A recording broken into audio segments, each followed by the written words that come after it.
ЕРАЗ. Мечта и слезы советских водителей. В этом выпуске не будет скучных цифр с сухими характеристиками автомобиля. Вы узнаете, почему именно в Армении советское руководство решило построить новый завод по производству автофургонов.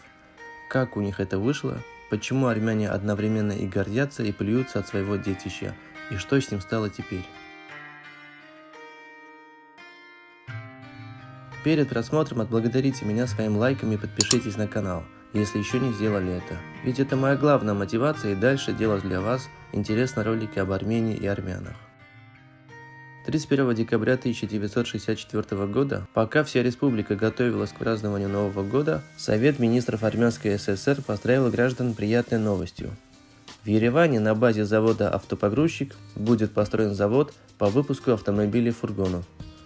Спустя чуть больше полугода его назовут ЕРАЗ – Ереванский автомобильный завод. Слово «ЕРАЗ» еще переводится с армянского как «мечта» или «сон», поэтому с маркетинговой точки зрения это довольно удачное название. Но прежде чем рассказать о ЕРАЗе, поговорим о предыстории этого автомобиля. Молва говорит о том, что якобы решение построить завод в Советской Армении продавили маршал Иван Баграмян и тогдашний председатель Президиума Верховного Совета СССР Анастас Микоян. Дескать, это было ответом на уже производимый серийным выпуском «Колхиду» – грузинский тягач из Кутаисского автомобильного завода. На самом деле, вечное товарищеское противостояние грузин и армян здесь ни при чем. В 60-е годы советская промышленность остро нуждалась в небольших грузовиках грузоподъемностью до 1 тонны, которые обслуживали бы предприятия общепита, почтового отделения и другие организации. Использование для этих целей больших грузовиков типа ГАЗ-51 было нерационально и неэкономично, поскольку расходовалось слишком много топлива для перевозки всего лишь нескольких сотен кило грузов. В связи с этим советское руководство решило наладить выпуск небольших автофургонов, которые взяли бы на себя эти функции. На тот момент в Латвии Рижская автофабрика уже успешно выпускала микроавтобусы RAV. Было решено, что если не стеклить в этих машинах пассажирский отсек и не ставить там сиденья, то в салоне появится достаточно места для перевозки почти тонны грузов. Такой подход не требовал разработки концепции нового автомобиля, что тоже являлось плюсом в экономии средств. По поручению Совета министров СССР уже в 1962 году в Риге был изготовлен образец грузового фургона RAV 977К. В целом машина была признана пригодной для эксплуатации и получила одобрение для серийного выпуска.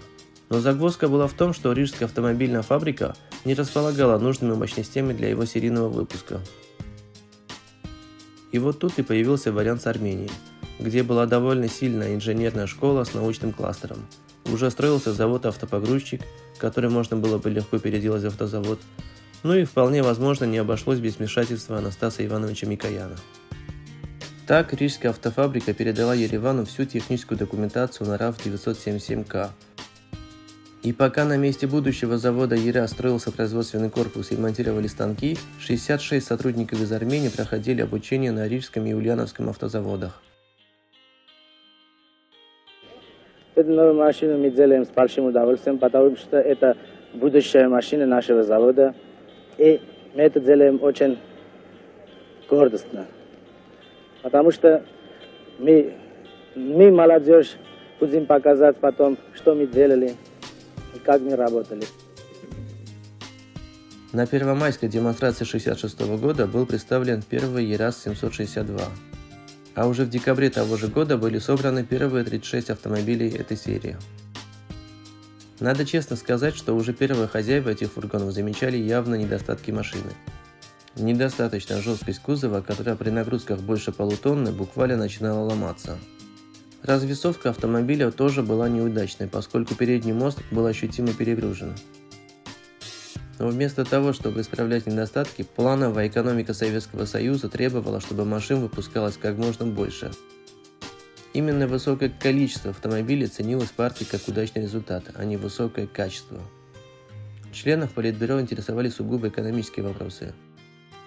Какая у машины грузоподъемность, сколько горючего она расходует и как много машин выпускается за год. С этим Ереванский завод справлялся на отлично. Уже к 1968 году ежегодно выпускалось около 1000 автофургонов, а в 1987 году Объем годового выпуска и вовсе составил рекордные 16 111 автомобилей. При нагрузке до 800-900 кг ЕРАЗ съедал бензина в 2 раза меньше, чем ГАЗ-51 и его аналоги. Этих цифр советским чиновникам было достаточно, чтобы считать ЕРАЗы успешными и заказывать новые партии для нужд всего Союза. А вот то, что водители ЕРАЗов больше времени проводили не за рулем машины, а под ней, постоянно чиня какие-то поломки, никого из начальства не интересовало. Во многих цехах практиковалось сажать за руль ЕРАЗов тех водителей, которые в чем-то провинились, поскольку это само по себе уже считалось наказанием. Конечно, армянские инженеры что-то менять пытались. Так, внутри кузова грузовой отсек и пассажирскую кабину отделили металлической перегородкой, что должно было усилить жесткость кузова. Боковая дверь вместо двухстворчатой была одинарной, что тоже должно было укрепить жесткость кузова. На ЕРАЗ 762В добавились боковые ребра жесткости, а у ЕРАЗ 762В появился более мощный двигатель от ГАЗ-2401 вместо предыдущего от ГАЗ-21. Были также реализованы несколько интересных идей. Небольшими партиями выпускались рефрижератор, пассажирский пятиместный фургон. Более того, в далеком 1974 году армяне реализовали экспериментальную модель электромобиля автофургона. Он имел электродвигатель 21 кВт, способный разогнать фургон до 57 км в час. Однако из-за несовершенства источников питания того времени и отсутствия экономической эффективности в серийное производство электромобиль не вышел. В 1988 году на пике производственных мощностей завода ЕРАЗ решился наконец выпустить и микроавтобусы собственной линии. Это казалось разумным решением. Возросшее население Еревана нуждалось в новом автотранспорте.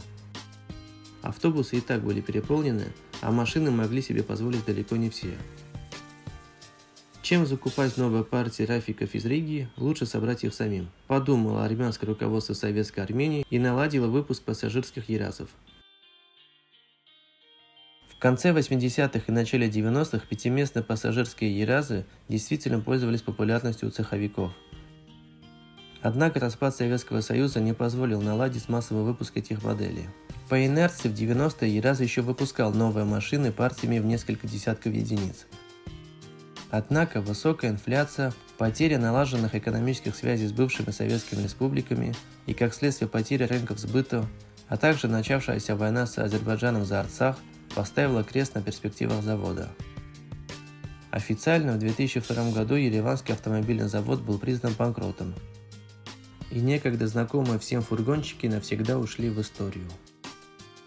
Несмотря на низкое качество этих машин и постоянную поломку, они служили эдакой рабочей лошадкой в развозе малогабаритных грузов и являли собой целую эпоху машиностроения в Армении. А пассажирские ЕРАЗы были незаменимым транспортом для целого поколения людей. Сейчас на месте завода расположен бизнес-центр ЕРАЗ, а на месте цехов – жилой комплекс. Сегодня сложно себе представить, чтобы маленькая Армения смогла развить собственную автомобильную промышленность. Да и нет, пожалуй, в этом необходимости, ведь имеется много других проблем, требующих скорейшего решения. Поэтому армянский ЕРАЗ о том, чтобы иметь собственный автопром, ушел в историю вместе с ЕРАЗом. Если вы еще застали эти машины и имеете воспоминания о ней, неважно, плохие или хорошие, пишите их в комментариях. Интересно узнать, а ЕРАЗы вспоминают больше с ностальгией или с разочарованием.